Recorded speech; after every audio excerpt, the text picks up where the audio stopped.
Hala, Tres Marias, mas gusto pa nila si Kuya Val na makakasama kaysa sa tatay nila. Grabe ang bonding ng last episode nila, kasama mismo ang ama ng kalingap na si Kuya Val. Grabe ang ngiti nila.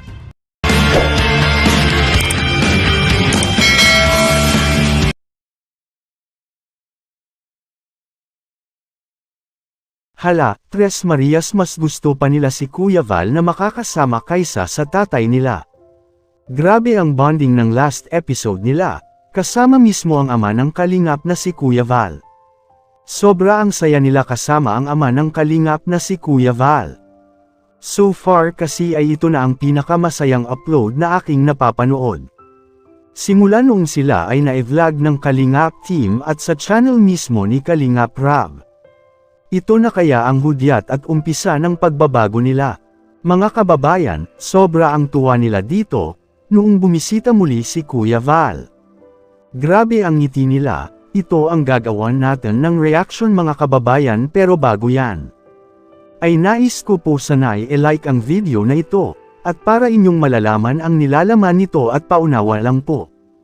Nasanay patapusin nyo munang panuulin ang kabuuan ng video na ito hanggang dulo.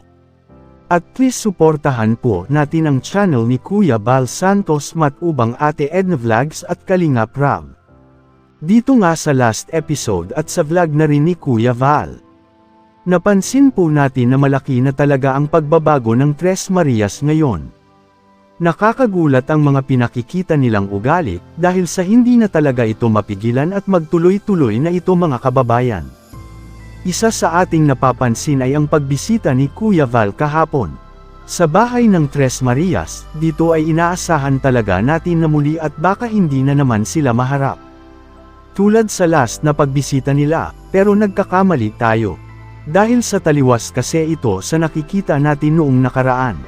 Kung ating ipaghambing ito, mas confident na sila ngayon. Kapag may nakikita silang ibang tao, una kasing nagpapakita ay ang kasama ni Kuya Val dito. Nasa halip sila ay magtatago, ay iba ang ipinapakita nila mga kababayan. Nasa upuan na agad sila at nakangiti na ito, lalo na noong nadulas nga si Kuya Val nang hindi ito inaasahan. Makikita mo talaga na iba na ang reaksyon ng tatlong mahiyain na binyansagang zombie sisters. Dahil sa ipinakita nito at taglay na nila ngayon ang katangian ng isang dalaga. At very confident na sila sa mga sarili nila, kung inyong pansinin sa ay ang saya nila.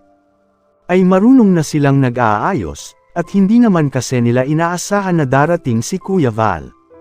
Pero sa ating nakikita, ay talagang malaki na ang pagbabago nila mga kababayan. Laki na ang tuwa at saya ang ating nakikita dito, hindi lang normal na tawa ito.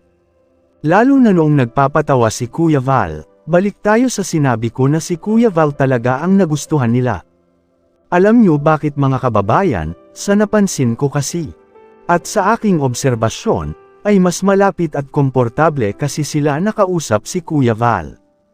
Kahit nga ang nanay nila, ay mas gusto pa nakausap si Kuya Val. Mga kababayan, sa mga hindi nakakaalam, ako mismo ay nakawitness dito na si Kuya Val talaga ay hindi mahirap lapitan. Dahil andoon sa kanya at bitbit nito ang isang katangian ng kalingap na nagugustuhan ng karamihan, ang pagiging makatao at marunong makikisalamuha sa kapwa. Kumbaga kung makakausap ninyo si Kuya Val, ay hindi kayo may ilang dito.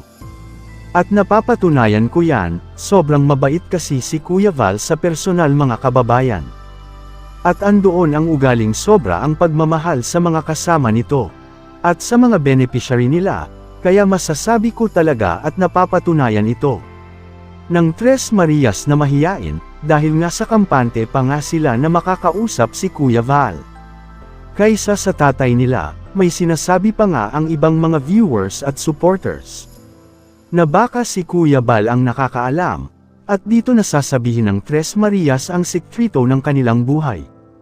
Kung meron man, kaya mga kababayan, marami pa talaga ang mag-aabang sa mga susunod na episode na gagawin ng Kalingap Rab at kay Kuya Val. Huli ka ng manok.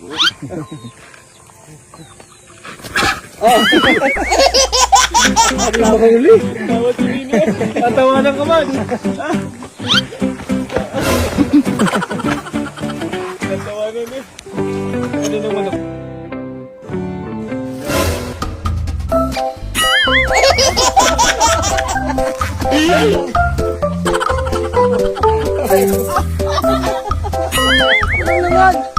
Malaman namin kung ano yung gusto ninyo, kung masaya ba kayo sa ginagawa ng Kalingap. Masaya ka ba?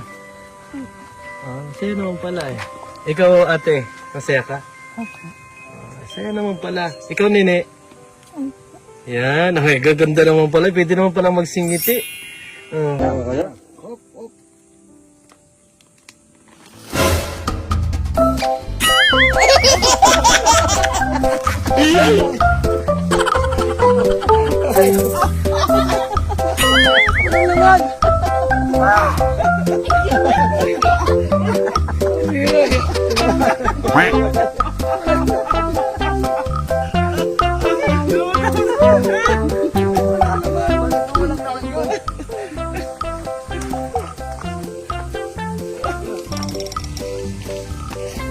Wala pa, maliit pa.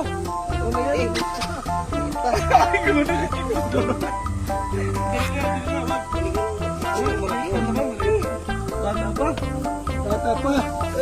Malaki. Tama si Nini. Masarap kaming kaibigan, lalo yung mga nasa Kalingap. Kailangan mo patawa kayo. Okay.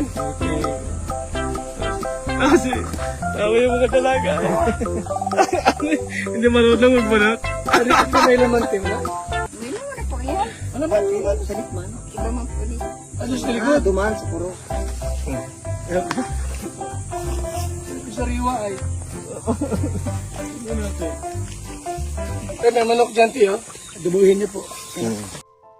Kaya sabay-sabay po natin itong aabangan, kayong mga kababayan, sana ay magbigay kayo ng inyong komento, reaksyon at suhestyon, para ating malaman ang inyong damdamin at saloobin, at para may parating natin sa Kalingap team, at magawan ng aksyon ang ganitong sitwasyon. Pero bago ko tapusin ay isang mapagpalang araw mga kababayan lalo na sa ating ama na si Kuya Bal Santos Matubang, Ate Edna Vlogs, at Kalingap Rab, maraming salamat po. Gusto mo ngayon, buhatin na namin sa tatlo. Ganun yun. Kasi nandito na kayo sa Kalingap. Sino nang buhatin mo dyan? Ito panganay, buhatin ko. Buhatin daw kita, sabi ng lamang mo. Saan mo dalhin? Tapon. Natapon daw kita. Naman.